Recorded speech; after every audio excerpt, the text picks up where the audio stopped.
আপনি যখন মুসলিম হতে পারবেন তখন আপনি বিপদকে এনজয় করবেন, আপনার কষ্টকে আপনি এনজয় করবেন।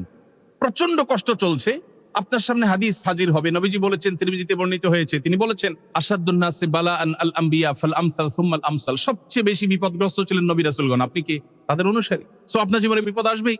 আপনার সামনে আরেকটি হাদিস আসবে, নবীজি সাল্লাল্লাহু আলাইহি ওয়াসাল্লাম বলেছেন ইন্নাল্লাহা ইযা আহাব্বা কওমান ইবতালাহুম। আল্লাহ যখন কোন সম্প্রদায়কে ভালোবাসে তাকে পরীক্ষার মধ্যে ফেলেন, বিপদে ফেলেন। আপনার কাছে বিপদটাও এনজয় করার মতো একটা বিষয় হবে।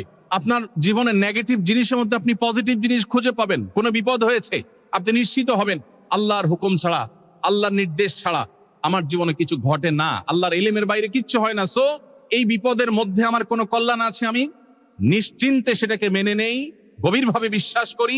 আপনি সেটাকে এনজয় করবেন, ভালো লাগবে। আর ঈমান যদি না থাকে আপনি জাস্ট বলবেন ও স্যাড, ব্যাস।